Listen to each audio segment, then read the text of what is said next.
And so, magandang araw mga kababayan, and this is Divine PH, and ngayong araw po, pag-usapan lang po natin ito pong pagbisita ni President Bongbong Marcos dito po sa may probinsya or municipal hall dito sa may Talisay, Batangas. Bali nung November 4 po ito mga kababayan Bali si President Bongbong Marcos ay nagtungo po doon para po ipamahagi yung financial aid para po sa mga benepisyaryo ng munisipalidad ng Talisay and Agoncillo.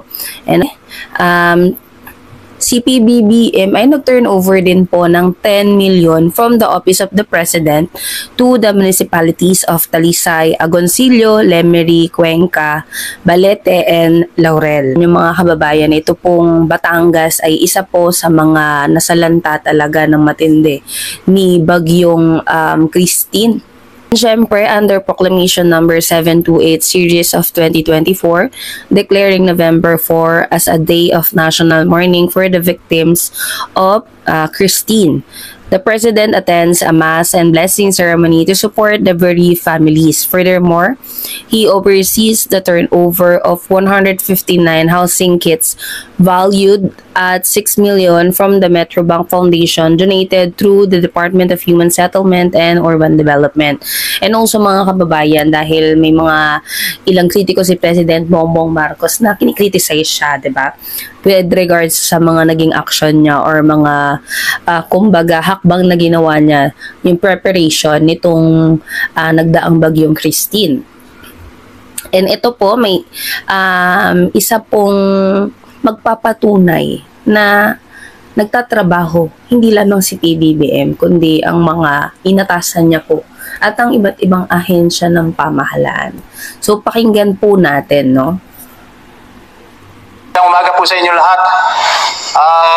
Hindi ko palilibrihin ang pagkakataong ito para sabihin kung ano yung mga nangyari dito sa bayan ng Talisay noong kasagsagan ng bagyong Christine. Gusto kong ipag-paabot sa ating Pangulo na marami pong salamat sa immediate na tulong na pinadala, gayon din sa taga-DPWH na agad ay rumisponde noong kasagsagan ng bagyo, gayon din sa mga kapulisan na ang inaakala natin ay sila'y patulog-tulog lamang, pero gabi pa lamang sila'y nariyan at nagre-rescue. Marami pong salamat sa inyo. Gayon din po sa ating SILG, sa ating DSWD. Lahat pong tulong ay nakarating dito sa bayan ng Talisay. At ang maganda lang sa mga nangyari ngayon natin malalaman at mamumulat ang ating mga mata. Dahil tayo rin kuminsan ang mayroong kasalanan. Tayong mga tao. Kaya ngayon, hanapan natin ang solusyon at iwasan na natin ang pagsisisihan. Kaya sa inyo po lahat, lalong-lalo na dito sa mga taga-Talisay, mabangon ho tayo, kaya-kaya ho natin to dahil mayroong sinasabi na mabalag tayo mga tao na binibigyan ng problema dahil alam niya na kaya natin to.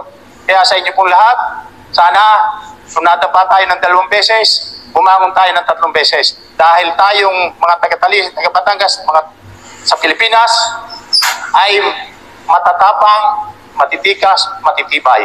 Kaya po sa inyo pong lahat, sana po ay yung iba nating kababayan ay kailangan ay magtulungan para naman muling makabangon ang ating bayan dahil hindi lang naman ho tayo ang napinsala ng bagyong Christine.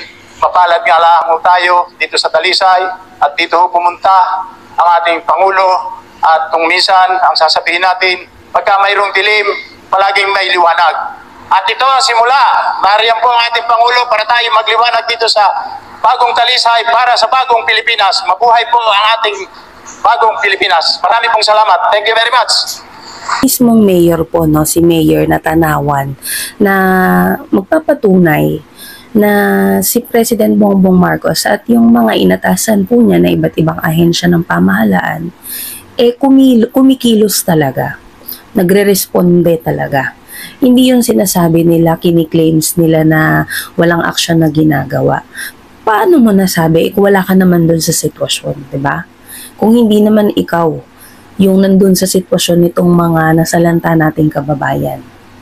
Kahit dun sa Bicol, mga kababayan, witness po ng marami nating mga kababayan na inaaksyonan at ginagawan talaga ng paraan ng administrasyon, hindi lang ng administrasyon, syempre yung mga nakakasakop na local government units, ang pagresponde, pagtulong sa ating mga kababayan dyan.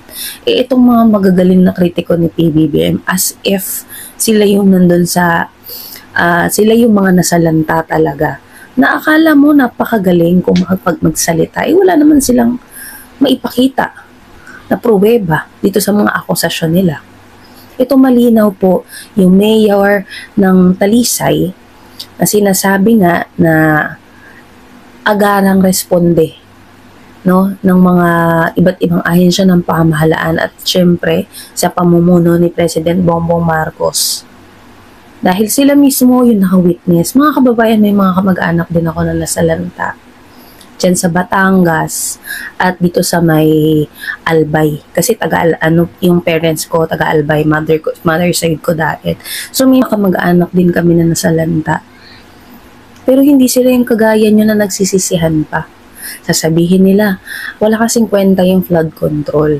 Alam nyo mga kababayan, iba na po ang klima ng, iba na po ang panahon natin ngayon. Nagtataka, di ba nga, sinasabi nyo nung tag-init, grabe na yung init ng panahon ngayon. Iba na talaga, climate change na talaga. Pero nitong bumagyo, sisisihin niya si President Bongbong Marcos. Alam niyo mga kababayan, ilang presidente yung nagdaan. Maraming flood control bago si President Bongbong Marcos. 'Di ba? Sabi nga nung isang kakamping, yung inulan po ni Bagyong Christine, isang araw bumagsak. Kumbaga yung ulan ng 2 months, isang araw lang bumuhos dito sa Bicol. Kaya walang kahit anong flood control project ang makakapagpahinto dito. Dahil climate change na po talaga to mga kababayan.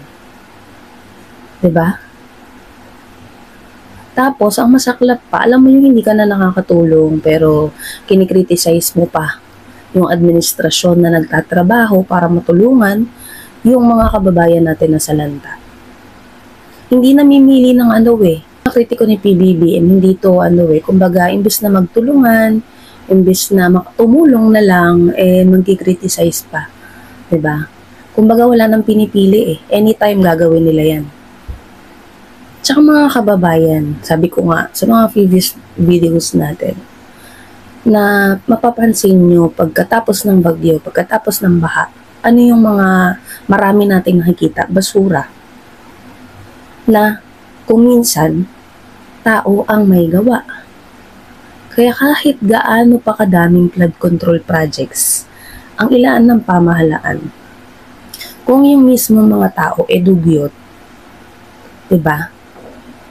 Wala, mababali wala, babaha at babaha pa rin. Tapos yung mga hagupatan pa natin, nakakalbo na. Tapos, isisisi sa Pangulo, isisisi sa nakaupo. Lahat isisisi. Kasi wala silang mabalingan na iba, sisi na lang nila. Ganyan yan sila mag-isip. Alam mo yung hindi ginagamit yung kukote. Basta may masabi na lang. Diba? So yun mga kababayan, mag-update po tayo sa mga iba't ibang mga events or programs ng pamahalaan. Mag-update po ako. And sana po i-share nyo para mas maraming mga kababayan natin ang maging aware sa mga programs, sa mga projects infra ng ating administrasyon. So yun lamang po and maraming salamat sa inyo.